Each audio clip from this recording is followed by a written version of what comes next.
திருவள்ளுவரோட ஆண்டு அப்படின்னு கேட்டாங்கன்னா கிமு 31.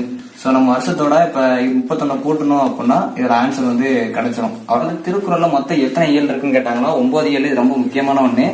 இதே வந்து தொல்காப்பியத்துல எத்தனை இயல் இருக்குன்னு கேட்டாங்கன்னா அதுல வந்து 27. இது ரெண்டுமே வந்து படிச்சு வச்சுக்கணும் கண்டிப்பா.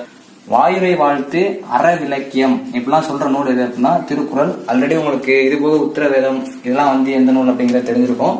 அணுவை துளைத்து ஏற்கனவே போட்டி இந்த மாதிரி வந்து சொல்லியிருக்காங்க அப்படின்னா இது யார் சொன்னா அப்படின்னா ஔவையார். இது ரொம்ப முக்கியமான ஒண்ணு. ஔவையார் வந்து அணு அப்பவே சொல்லியிருப்பாங்கன்னு சொல்லியிருப்பாங்க. நம்ம திருக்குறள்ல வந்து எந்த உயிரெழுத்து இடம்பெற்றிருக்கிறது அப்படின்னா அவு அப்படிங்கிற வார்த்தை.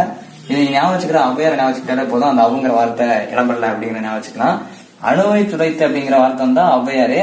இதே வந்து கடுகை துளைத்து அப்படிங்கிற மாதிரி வார்த்தை வந்துச்சு அப்படின்னா இடை கடார் அப்படிங்கிறவர் வந்து சொல்லியிருப்பாரு. இது வந்து நீங்க அணு அப்படின்னு வந்துட்டா ஔவையாரு. இந்த கடகை அப்படிங்கிறது தான் இடைக்கடர் அப்படின்னு வச்சுக்கோங்க.